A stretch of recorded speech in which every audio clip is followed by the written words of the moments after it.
Maya duduk di ruang tamu yang megah, menatap cangkir teh di tangannya yang sudah dingin. Rumah ini begitu besar dan mewah, tetapi terasa dingin dan hampa. Ia menghela napas panjang, mencoba mengingat kapan terakhir kali Adrian, suaminya, berbicara dengan lembut padanya. Sejak ia memutuskan untuk meninggalkan pekerjaannya dan fokus merawat keluarga, segala hal berubah. Dulu, ia adalah seorang wanita yang berdedikasi di dunia akademik, dihormati oleh kolega dan mahasiswa.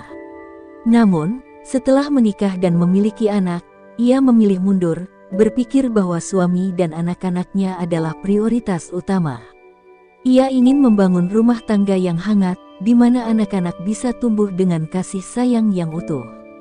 Sayangnya, niat baiknya tidak pernah dihargai. Sejak awal, ibu mertua Maya, Nyi Retno, sudah menunjukkan ketidaksukaan padanya. Wanita itu selalu menganggapnya tidak pantas mendampingi Adrian. Perempuan zaman sekarang seharusnya bisa berdiri di atas kaki sendiri, sindir Nyi Retno suatu kali, saat melihat Maya sibuk menyiapkan makan malam. Lihat anakku, bekerja keras siang malam, sementara kau hanya sibuk di dapur. Kata-kata itu menusuk, tetapi Maya memilih diam, tidak ingin memperkeruh keadaan. Adrian sendiri perlahan berubah. Jika dulu ia selalu memuji Maya karena kelembutan dan ketulusannya, kini sikapnya semakin dingin. Ia jarang pulang tepat waktu, lebih banyak menghabiskan waktu di luar rumah. Jika pulang pun, ia hanya berbicara seperlunya. Bagi Adrian, seorang istri yang tidak menghasilkan uang tidak lebih dari beban dalam rumah tangga. Hanya kepada Aiden dan Kayla, Maya bisa mencurahkan kasih sayangnya sepenuhnya. Aiden, anak sulungnya, adalah kebanggaan Adrian. Bocah itu cerdas, berbakat, dan selalu mendapatkan nilai terbaik di sekolah. Maya tidak pernah keberatan meluangkan waktu berjam-jam untuk membimbingnya belajar, meskipun semua orang mengira kecerdasan Aiden murni berasal dari Adrian. Di sisi lain, Kayla sering diabaikan. Sejak kecil, ia kurang mendapatkan perhatian dari ayahnya. Adrian menganggap Kayla tidak secemerlang Aiden dan lebih banyak bersikap manja pada ibunya.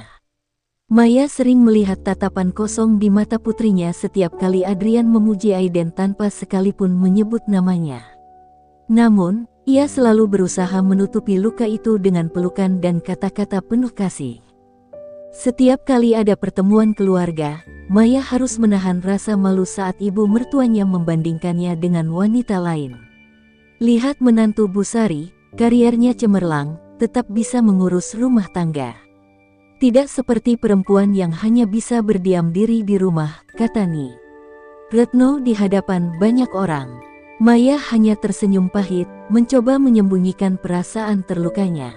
Malam itu, setelah semua orang tidur, Maya duduk di tepi ranjang, memandangi bayangan dirinya di cermin.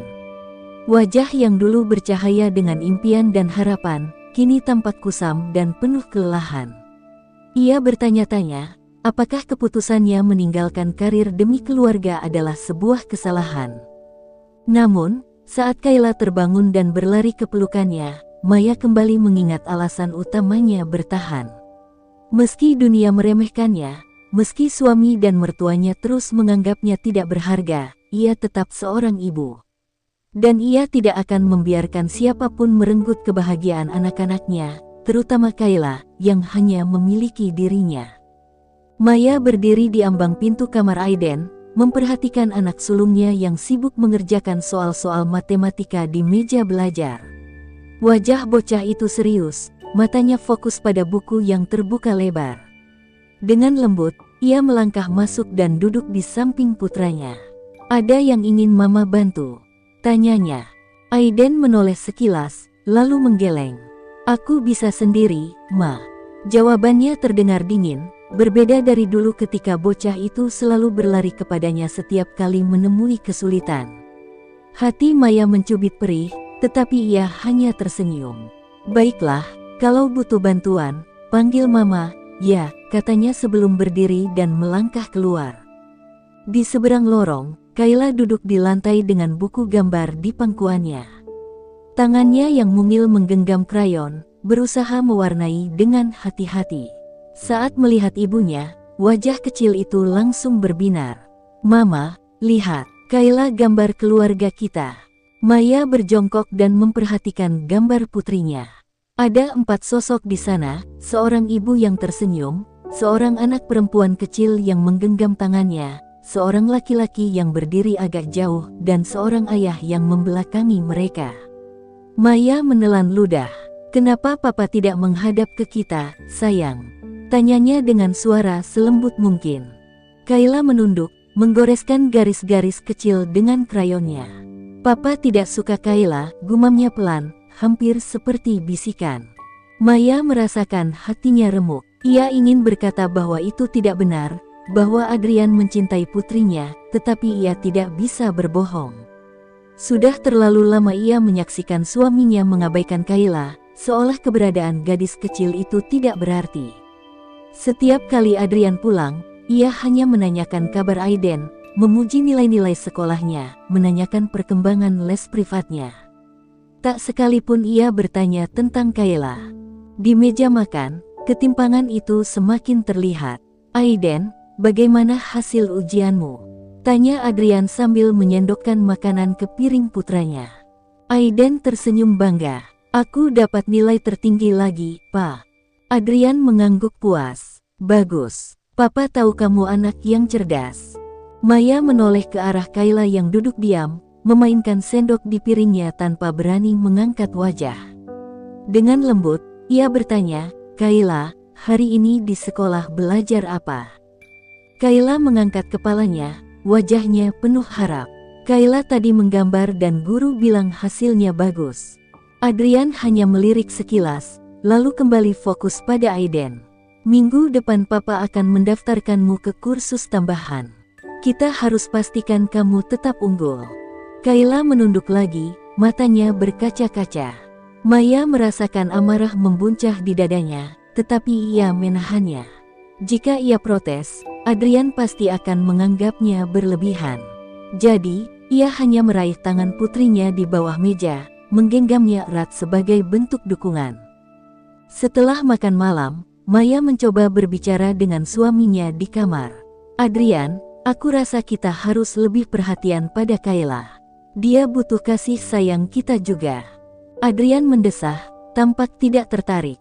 "Kayla baik-baik saja. Dia terlalu manja. Kita harus fokus pada Aiden, dia punya masa depan yang cerah."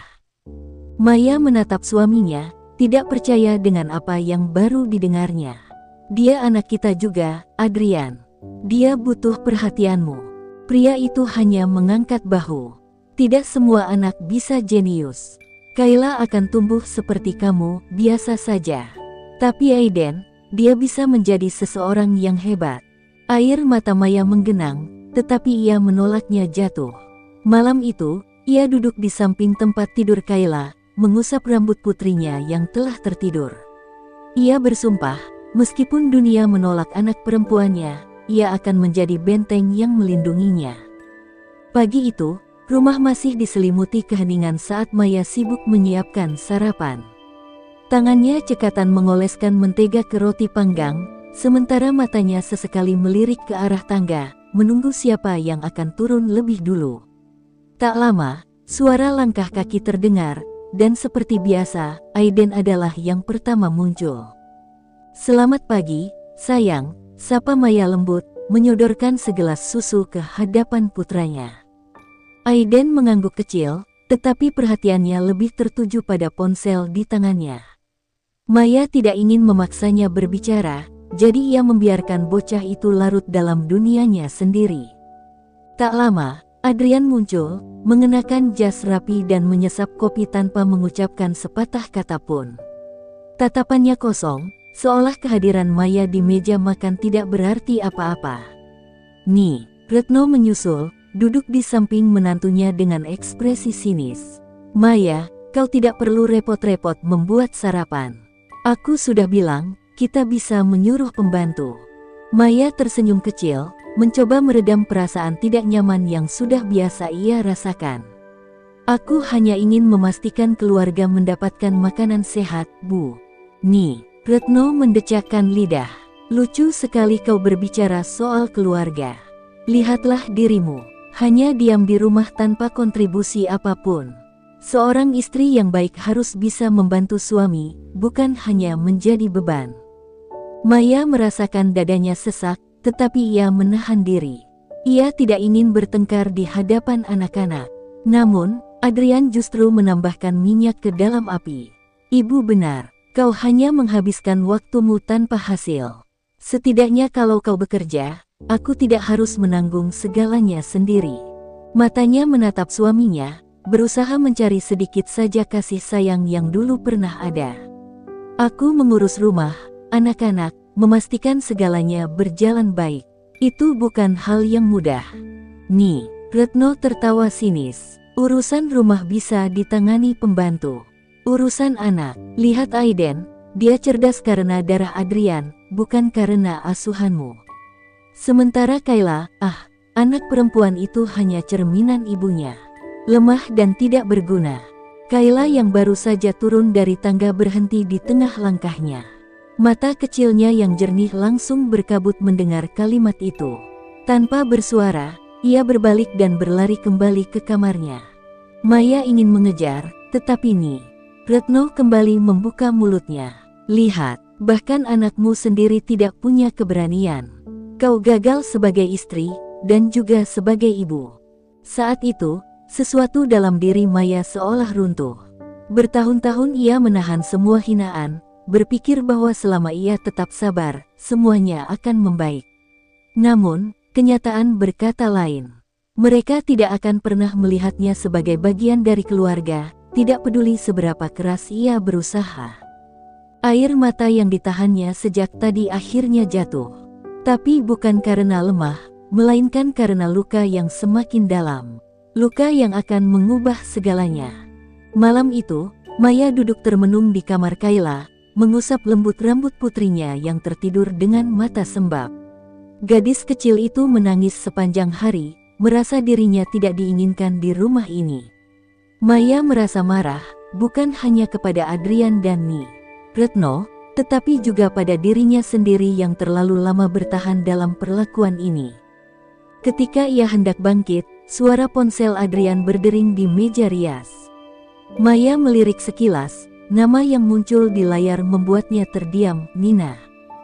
Jantungnya berdebar kencang. Ia mengenal nama itu, guru les privat Aiden. Selama ini, ia tidak pernah curiga, menganggap wanita itu hanya sebatas pengajar bagi putranya.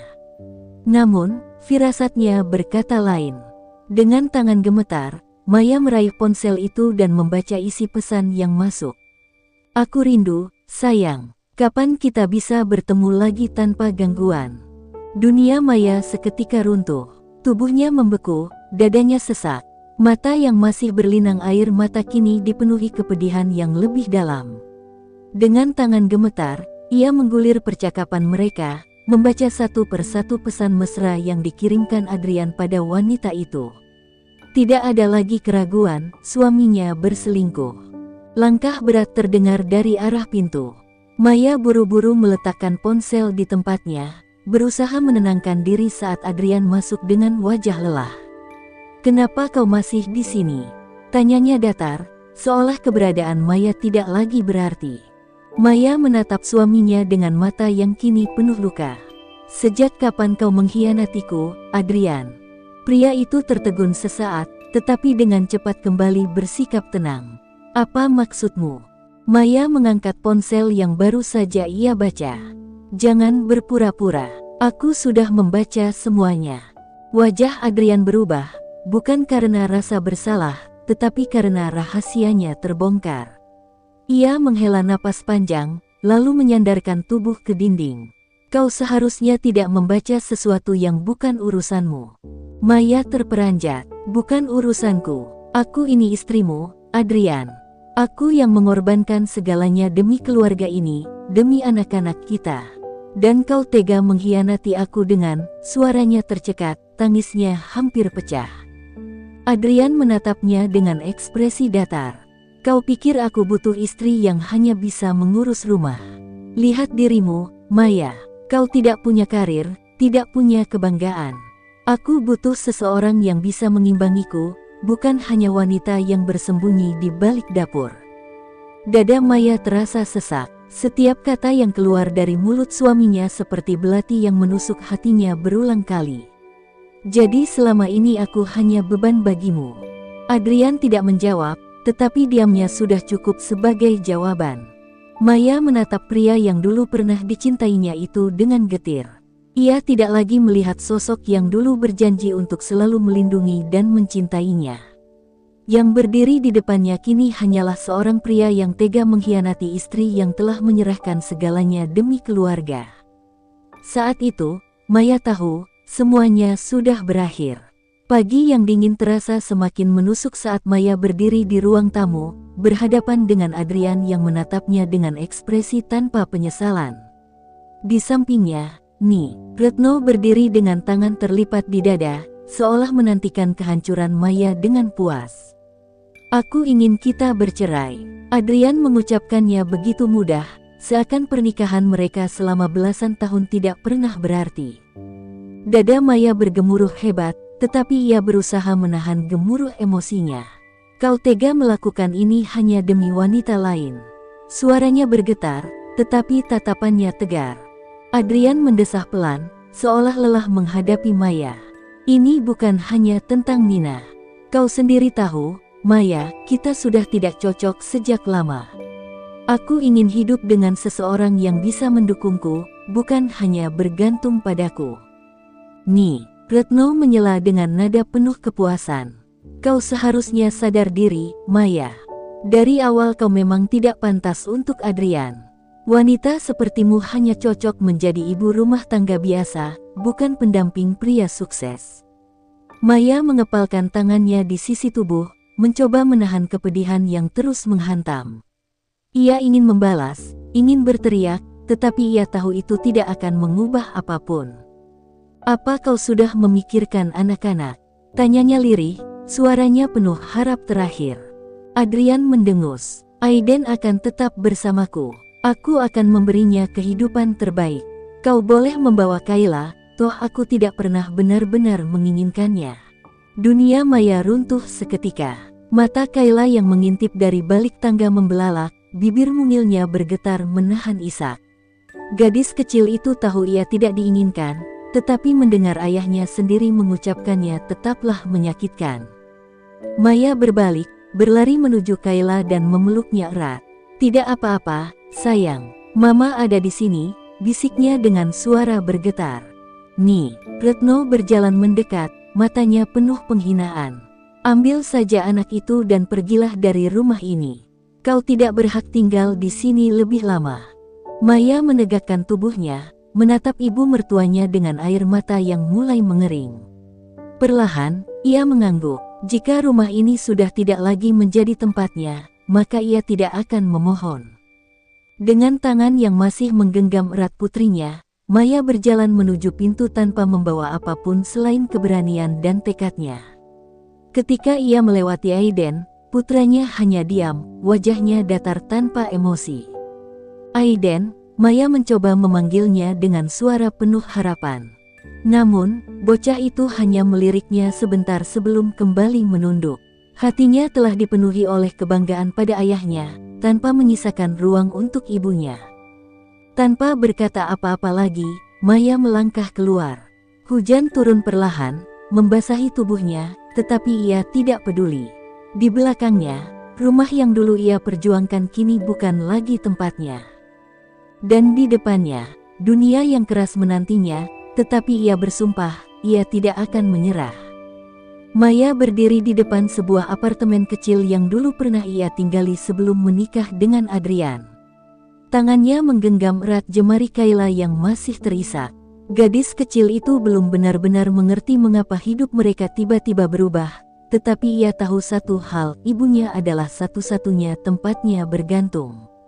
Maya menarik napas panjang, mencoba menenangkan diri. Tidak ada waktu untuk meratapi nasib. Ia harus bangkit, bukan hanya untuk dirinya sendiri, tetapi juga untuk Kayla. Hari-hari pertama terasa begitu berat. Maya harus mencari pekerjaan setelah bertahun-tahun meninggalkan dunia profesional. Berkali-kali ia ditolak karena dianggap sudah kehilangan keahlian. Namun, ia tidak menyerah. Ia tahu, di dalam dirinya masih ada kemampuan yang pernah membawanya ke puncak kesuksesan sebelum ia menyerahkan segalanya untuk keluarga. Suatu pagi, teleponnya berdering. Suara di seberang sana begitu familiar. "Maya, ini Paman Rendra. Aku dengar kabarmu dari seorang teman. Kenapa kau tidak pernah menghubungi keluarga?" Maya terdiam. Ia terlalu lama menahan luka, berpikir bahwa keluarganya pun sudah melupakannya. "Kau bisa kembali, Maya. Kau bukan wanita biasa, kau adalah pewaris tunggal keluarga kita. Sudah saatnya kau mengambil kembali apa yang seharusnya menjadi milikmu." Maya menutup mata, air mata menetes perlahan. Ia tidak pernah menginginkan kekayaan, tetapi kali ini, ia tahu ia harus mengambilnya. Bukan demi balas dendam, tetapi demi masa depan Kayla. Dengan tekad baru, Maya melangkah ke dunia yang dulu pernah ia tinggalkan. Ia kembali ke keluarga besarnya, kembali ke dunia bisnis yang pernah ia kuasai dengan kecerdasannya. Dalam waktu singkat, ia membuktikan dirinya lebih dari sekadar ibu rumah tangga yang diremehkan. Di sisi lain, kehidupan Adrian mulai mengalami perubahan. Aiden, yang selama ini dibanggakan, mulai menunjukkan kemunduran akademik. Tanpa Maya, tidak ada lagi yang membimbingnya dengan sabar, tidak ada lagi yang mengajarinya setiap malam. Adrian mulai merasa frustrasi, tetapi ia terlalu egois untuk mengakui bahwa semuanya berubah sejak kepergian Maya. Malam itu, di sebuah acara bisnis mewah, Adrian dan Ni Retno terkejut melihat seorang wanita yang begitu anggun melangkah masuk dengan penuh percaya diri. Gaun elegan membalut tubuhnya, auranya begitu berkelas. Maya, wanita yang mereka hina dan usir kini berdiri di hadapan mereka, bukan sebagai istri yang lemah, tetapi sebagai pewaris keluarga kaya yang kekuatannya tidak bisa lagi diremehkan. Dan ini baru permulaan. Acara bisnis yang seharusnya menjadi panggung kejayaan bagi Adrian berubah menjadi momen paling mengejutkan dalam hidupnya. Maya berdiri di tengah ruangan dengan anggun, tatapannya dingin namun penuh ketegasan. Semua mata tertuju padanya, termasuk para investor yang selama ini menjadi rekan bisnis Adrian. Ni Retno yang berdiri di samping putranya mencengkram lengan Adrian dengan gugup. "Apa-apaan ini?" bisiknya. Adrian sendiri tidak mampu berkata-kata. Wanita yang dulu ia hina dan usir kini berdiri dengan wibawa yang tidak pernah ia bayangkan. Dengan langkah tegap, Maya mendekati seorang pria paruh baya yang duduk di barisan depan. "Paman Rendra," Maya menyapa dengan suara tenang. Pria itu tersenyum bangga. "Maya, kau akhirnya kembali. Ini saatnya kau mengambil kembali posisimu di perusahaan keluarga." Ruangan menjadi riuh. Beberapa orang berbisik, bertanya-tanya bagaimana mungkin Maya, yang selama ini dianggap sebagai wanita lemah dan tak berguna, ternyata adalah pewaris dari salah satu keluarga terkaya di kota ini. Adrian merasa darahnya menggelegak. Ia tidak pernah menyangka Maya memiliki latar belakang seperti ini. Selama ini, ia menganggap istrinya hanyalah seorang wanita biasa yang hanya bisa mengurus rumah tangga. "Tidak mungkin," gumamnya, wajahnya memucat. Maya meliriknya sekilas, lalu tersenyum tipis. "Kau terkejut, Adrian?" tanyanya dengan nada yang syarat dengan kemenangan. Ni Retno yang tidak bisa menahan amarahnya maju beberapa langkah. "Kau berani datang ke sini setelah kami mengusirmu. Apa yang kau inginkan, Maya?" Maya menatap wanita tua itu tanpa sedikit pun rasa takut. "Aku tidak datang untuk meminta apapun. Aku hanya ingin kalian tahu bahwa aku bukan lagi wanita yang bisa kalian hina sesuka hati." Adrian mengepalkan tangannya. "Kau pikir kau bisa kembali begitu saja dan menginjak harga diriku?" Maya mendekat, menatapnya tepat di mata. "Aku tidak perlu menginjak harga dirimu, Adrian. Kau sendiri yang menghancurkannya." Suasana semakin tegang. Para investor yang tadinya percaya pada Adrian mulai melirik ke arah Maya dengan minat besar. Mereka tahu betul siapa keluarga Maya, dan jika wanita itu benar-benar mengambil alih perusahaan keluarganya, maka Adrian tidak akan punya kesempatan untuk melawan. Adrian mencoba mempertahankan kendalinya. Aku tidak peduli siapa kau sekarang, Maya. Aku tetap memiliki segalanya, perusahaan, uang, dan Aiden. Maya tersenyum sinis. Aiden. Ia mendekatkan diri ke arah Adrian. Apa kau yakin masih bisa membanggakannya? Bagaimana nilainya di sekolah sekarang? Wajah Adrian langsung menegang. Ia teringat bagaimana Aiden, yang dulu selalu menjadi anak terpintar, kini kesulitan di kelasnya. Tanpa Maya, tidak ada lagi bimbingan yang bisa membuat putranya bertahan. Nih, Retno mencoba menyela. Aiden tidak membutuhkan wanita sepertimu. Kami bisa mengurusnya tanpa masalah. Maya menghela napas, lalu berkata dengan suara pelan namun menghujam. Kau salah, Bu. Aiden memang anakmu, Adrian. Tapi otaknya diwarisi dariku. Adrian terdiam. Kata-kata Maya terasa seperti tamparan keras. Selama ini, ia selalu memandang rendah Maya, tetapi kenyataan yang ada di hadapannya begitu menyakitkan. Tanpa Maya, Aiden tidak lebih dari bayangan kosong. Maya berbalik, bersiap meninggalkan tempat itu. Namun, sebelum pergi, ia berkata, kalian telah membuangku, dan aku tidak akan pernah kembali. Tapi ingat, Adrian, kau telah kehilangan sesuatu yang jauh lebih berharga daripada yang bisa kau bayangkan. Dengan langkah tegap, Maya pergi, meninggalkan Adrian dan Retno dalam keterkejutan dan ketakutan. Mereka baru sadar, mereka telah menghancurkan satu-satunya orang yang sebenarnya paling berharga dalam hidup mereka. Sejak malam itu, hidup Adrian tidak pernah sama lagi. Perusahaannya yang dulu stabil kini mulai goyah. Para investor perlahan menarik diri setelah mengetahui bahwa Maya adalah pewaris keluarga yang jauh lebih berpengaruh. Mereka tidak ingin mengambil risiko bekerja sama dengan pria yang telah meremehkan sosok cerdas seperti Maya.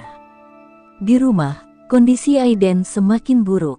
Nilai-nilainya terus menurun, dan tidak ada lagi guru privat yang bisa membantunya mencapai prestasi seperti dulu. Adrian berusaha keras mencari solusi, tetapi setiap tutor yang ia datangkan selalu mengatakan hal yang sama. Aiden kehilangan sosok yang selama ini membimbingnya dengan penuh kesabaran. Suatu malam, Adrian pulang dengan tubuh lelah dan kepala penuh masalah. Ia menemukan Aiden duduk di meja belajar, menatap buku pelajarannya dengan frustasi. Ayah, suara Aiden terdengar lirih. Adrian mendekat, mencoba bersikap tenang meski pikirannya kacau. Ada apa, Nak? Bocah itu menghela napas panjang. Aku tidak mengerti pelajaran ini. Dulu, Mama selalu membantuku. Tapi sekarang, tidak ada yang bisa menjelaskannya seperti dia. Jantung Adrian terasa diremas. Selama ini, ia selalu menganggap Maya hanya sebagai ibu rumah tangga biasa, tetapi baru sekarang ia menyadari betapa besar peran wanita itu dalam hidup mereka. Retno yang mendengar percakapan itu dari pintu langsung menyela dengan tajam. Aiden, kau tidak perlu ibumu. Kau hanya harus lebih giat belajar. Aiden menggeleng lemah. Tapi aku butuh Mama, Nek. Suaranya mulai bergetar, menahan tangis yang sudah lama ia pendam. Untuk pertama kalinya, Adrian melihat dengan jelas putranya tidak hanya kehilangan seorang guru, tetapi juga kehilangan sosok yang paling ia cintai. Tanda hubung, tanda hubung, tanda hubung. Sementara itu, Maya menikmati hidup baru bersama Kayla. Gadis kecil itu tumbuh dengan penuh kasih sayang, dan yang mengejutkan, ia menunjukkan kecerdasan yang luar biasa. Suatu hari, Maya menghadiri pertemuan bisnis besar yang diadakan oleh keluarga besarnya. Ia duduk di meja utama, mendengarkan presentasi tentang perkembangan perusahaan. Saat itu, salah satu investor tiba-tiba berkata, "Kami mendengar bahwa mantan suamimu mengalami kesulitan, Maya. Perusahaannya hampir bangkrut." Maya tetap tenang. Itu bukan urusanku lagi. Namun, di dalam hatinya, ia tahu Adrian akhirnya merasakan akibat dari keangkuhannya sendiri. Malamnya, saat ia sedang menikmati waktu bersama Kayla, ponselnya bergetar. Sebuah nomor yang sudah lama tidak ia lihat muncul di layar. Adrian. Maya menatap layar itu tanpa ekspresi. Laki-laki yang dulu mengusirnya kini kembali menghubunginya. Ia tidak menjawab. Bagi Maya, masa lalu sudah terkubur, dan ia tidak akan kembali ke dalam lingkaran yang sama. Tetapi ia tahu, ini belum berakhir. Kejatuhan Adrian baru saja dimulai. Adrian duduk di ruang kerjanya yang sunyi, menatap layar laptop dengan mata kosong. Laporan keuangan perusahaan menunjukkan angka yang semakin menurun. Para investor yang dulu mempercayainya kini mulai beralih ke pihak lain, termasuk ke perusahaan yang kini dipimpin oleh Maya. Di rumah, keadaan Aiden semakin memprihatinkan. Bocah itu kehilangan semangat belajarnya, lebih banyak mengurung diri di kamar. Suatu malam, ketika Adrian masuk ke kamarnya, ia menemukan putranya tengah menatap foto lama bersama Maya. "Ayah," suara Aiden terdengar parau, matanya memerah karena menangis. "Kenapa Mama tidak pernah menemuiku?" Adrian terdiam. Ia tidak pernah memberitahu Aiden bahwa Maya sebenarnya tidak pernah mencoba mendekat karena mereka sendiri yang menutup pintu untuknya. "Apa Mama tidak sayang padaku lagi?" lanjut Aiden dengan suara bergetar. "Nih." Retno yang berdiri di ambang pintu langsung menyahut dengan dingin, "Ibumu sudah memilih pergi. Dia tidak butuh kita lagi." Namun, kali ini Aiden menatap neneknya dengan sorot mata tajam. "Tidak, Nek. Aku tahu Mama bukan orang seperti itu." Untuk pertama kalinya, bocah itu menyadari sesuatu yang selama ini ia abaikan. Maya selalu ada untuknya, mengajarinya, mendukungnya, mencintainya. Tetapi ketika ibunya disakiti dan diusir, ia justru memilih membela ayahnya. Aiden berlari keluar rumah tanpa memperdulikan panggilan ayah dan neneknya. Hanya ada satu tujuan dalam pikirannya, menemukan ibunya. Tanda hubung, tanda hubung, tanda hubung.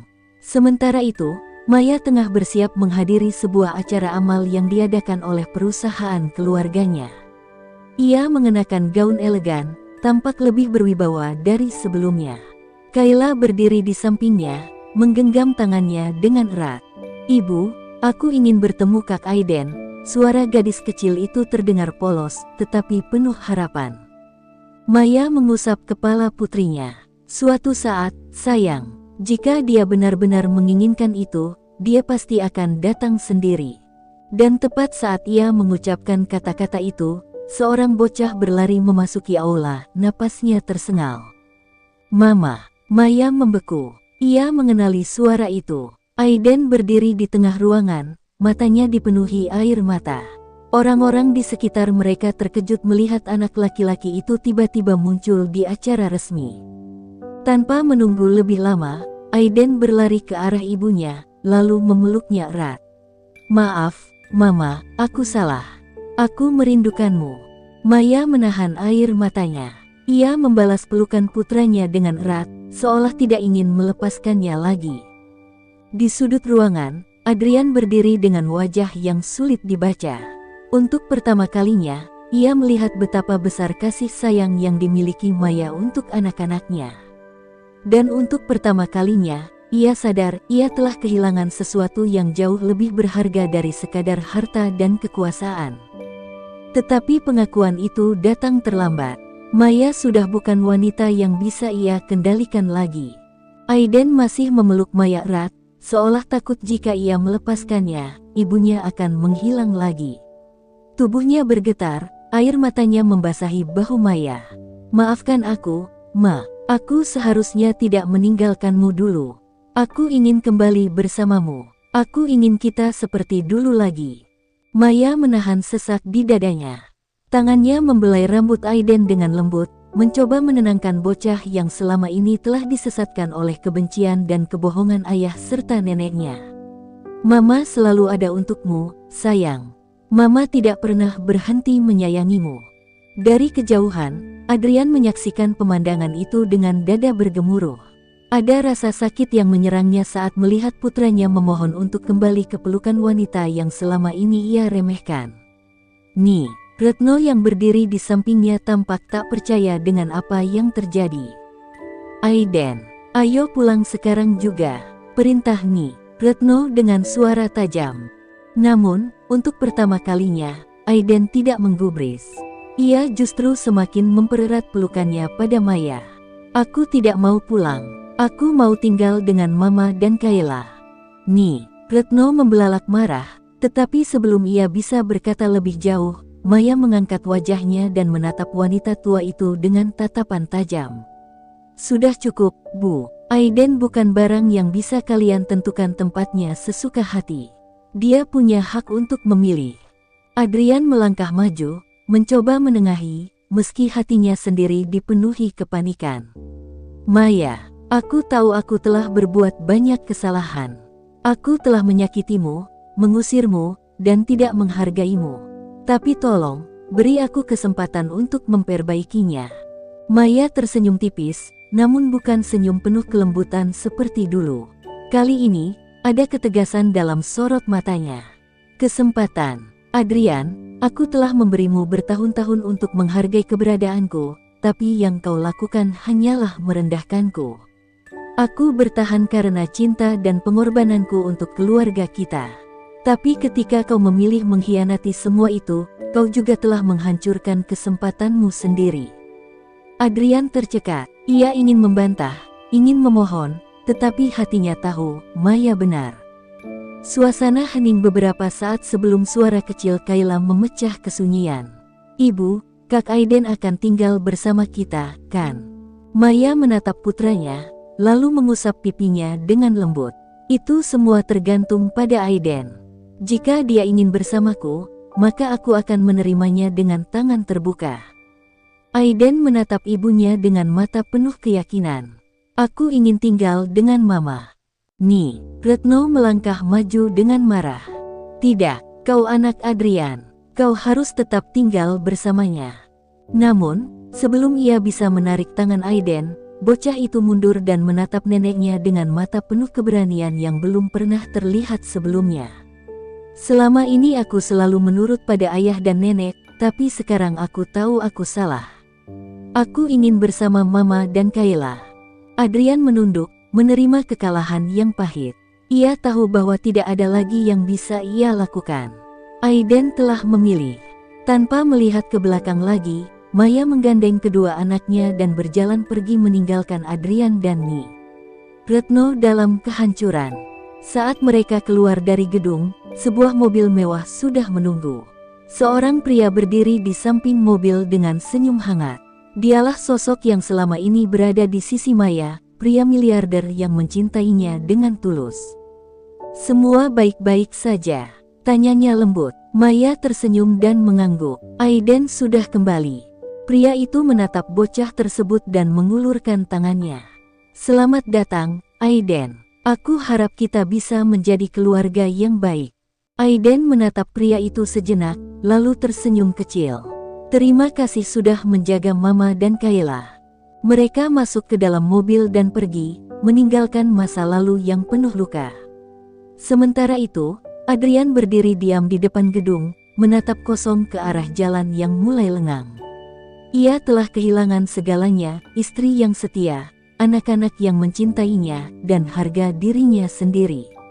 Untuk pertama kalinya dalam hidupnya, ia menyadari bahwa ada hal-hal yang tidak bisa dibeli dengan uang atau kekuasaan. Dan sayangnya, penyesalan itu datang ketika semuanya sudah terlambat.